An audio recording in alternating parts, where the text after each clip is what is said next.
Hello and welcome to Access Sportsnet. Lakers brought to you by your Toyota dealers. We make it easy. I'm Chris McGee alongside Danny Green and Big Game James Worthy. We have Mike Trudell covering the locker room out there in LA. The Lakers lose to OKC to go down in the series 3-0. OKC puts up 131 points. And James, watching the game, you kind of felt this slip in the third quarter again. OKC wins that third quarter by 13 points. And in that third, the Lakers turn the ball over 6 times. That turns into 14 Thunder points. The Lakers with 17 turnovers. For the game, that turned into 30 points for OKC, and it was just a well-rounded basketball game by the Thunder. They are the defending champions, Geeter. And, you know, I have to give them credit. They're a well-groomed basketball team. They believe in one another. Their bench is solid, the most solid bench I've seen in a long time. And they play good basketball. And some of those turnovers were forced by Oklahoma. They played really physical defense. I give them a lot of credit. The Lakers tried the best they could with what they have. Just didn't have enough, Geeter. Without Luka, without you know, his specialty, it puts a lot of pressure on Austin Reeves. And that Oklahoma defense is just really good. They really play physical. They force you into tough shots. They don't give you a lot of open shots, and that's just the way the game played out tonight. You know, Danny, when you look at the third quarter in this series that has been dominated by OKC, in the first game it was 23-19, close enough, but that gave them a 12-point lead. It was 36-27 in Game 2, and then in Game 3, 33-20. That's where they opened it up. Yeah, it seems like the second halves have been, you know, tough on the Lakers. And I'm going to say just the third quarter, because last game I feel like it was more the fourth quarter. They made it competitive, but ultimately couldn't score enough and also couldn't hold their other guys down. Like, they did a great job on Shea for most of this series. Other guys have answered the call. You know, tonight it was a Case and Wallace night. You know, AJ Mitchell played great last night, and he played great tonight. Isaiah Joe made big shots. Like, they continued to score even though they got the ball out of SGA's hands. Like, those other guys played well. You know, Chet scored well. They shot well. And Lakers said they needed big nights. They need all hands on deck. They needed big nights from everybody, especially their stars. And they couldn't get it from Austin and Bron. They couldn't get their rhythm going. So if those two guys for sure don't have it going, you don't have much of a chance unless your defense can give that to you. And defensively, I think they had good philosophy, but they just shot. They've been shooting very well throughout the first 3 games of this series. And it's not just SGA. It's like the other guys, time and time again, are knocking down shots. Their bench was plus 40 tonight? Their bench had 44 points, James. Yeah. Again. Yeah. That's a lot of bench points. So, Big Game, one of the others that Danny was referring to is AJ Mitchell, second-year guard out of UC Santa Barbara. And unless you were watching a lot of Big West hoops, or you were Sam Presti, who went to Santa Barbara to scout someone else and ended up finding AJ Mitchell, he called coach and said, I think we have someone that is very under the radar, not a lot of people know about. Listen, he played 7 minutes a game as a rookie in the playoffs, but this year the injuries to Jay Will and others has allowed him to kind of move into that rotation, and he has made the most of it. He is now starting for OKC with Jay Williams out. And tonight, Big Game, again, no answer for him. 24 points on 10 of 17 from the field, 2 of 4 from 3. He also had 10 assists, and he plays tough D with 3 steals. In the right situation, in the right time with this team. Yeah, he's a good basketball player, probably could be producing somewhere else, but with this particular team, he's like, they believe in me, they've given me the fuel that I need, the confidence that I need, and he's playing like it, Geeter. Man, when he's in the game, it's like Shea's still in the game. Yeah. He gets busy.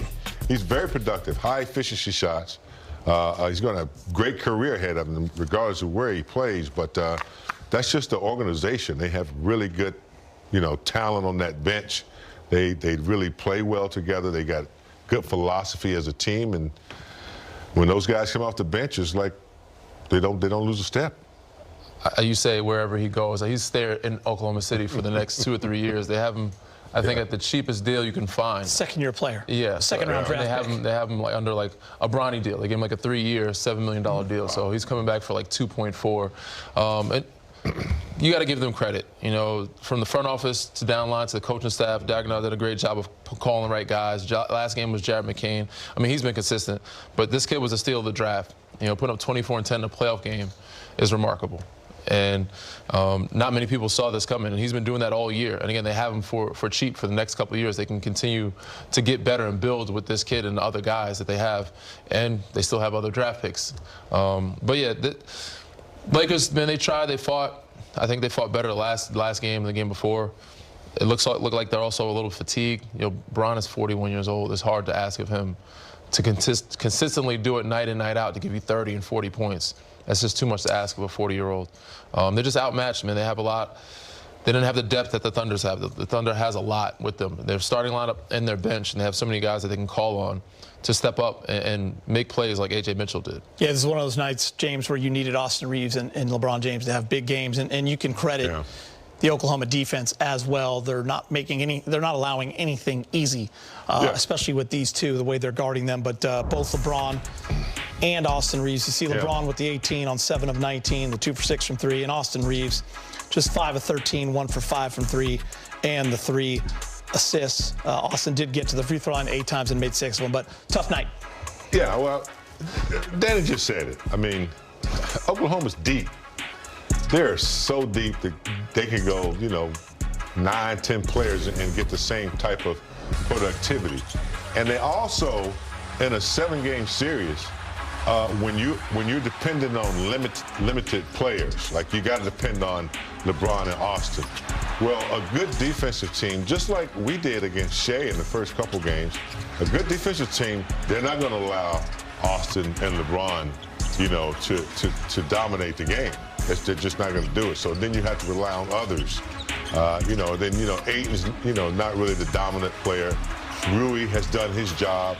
They did a good job on Kennard too. So when you're not as deep, each game is going to be tougher for you. That's why it was tougher for Austin, because they just loaded up on him, and they're physical, and they take away a lot of his comfort shots. Yeah, I got to go back to the turnovers thing. Yeah. They were better tonight, but still not great. We have 16, 17 turnovers. 17, for 30. And, but on the flip side of it, OKC took care of the ball. They got a lot of shots on goal. They had, I think, 9 for the game. Yeah, they had 8 when they took out their starters. They got too late. So there you under go. 10. Yeah, under 10 turnovers for most of the game. So they took care of the ball. They got shots on goal. They rebounded well. Again, I mean, 45 from 3. And that's like with Shea kicking it to other guys, 56 from the field. But usually you live with that. You want those other guys to outshoot Shea or have more shot attempts because the numbers are in your favor. Not with this group. This group has a lot of guys that are efficient. Yeah, you kind of led me to my next thing. We talk so much about that Oklahoma City defense, but their offense tonight, when you look across the board, the efficiency, they shot 58% from the field, 44 from 3, with 17 threes. They had 64 points in the paint, so they can attack you so many different ways.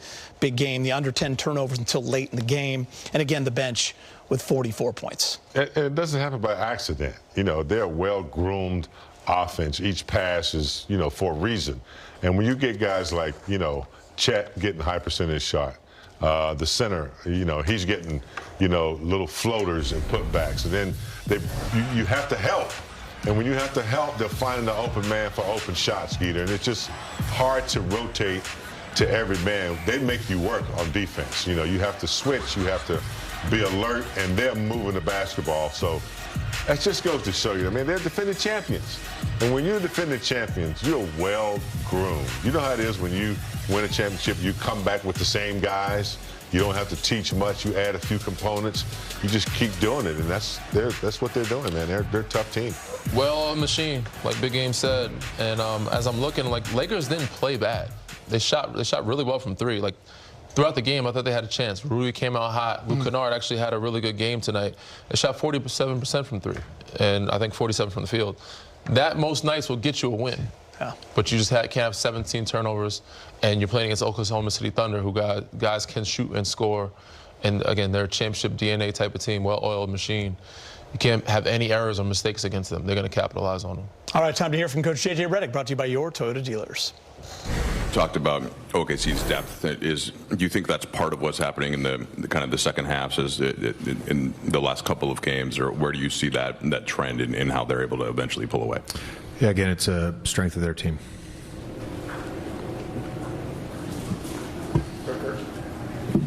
JJ, when you guys go from the lead and they went on that 21-5 run to start the third, what was not happening other than not making shots? Well, again, the turnovers, we lower number, but they still scored 30 points off those turnovers. I think we had 5 of them in the third. I think all of them actually led to them getting fast break transition baskets. I don't know what they ended up being, but I know at one point they were 11 of 17 from 3 in the second half. You're not getting stops. It's harder to score.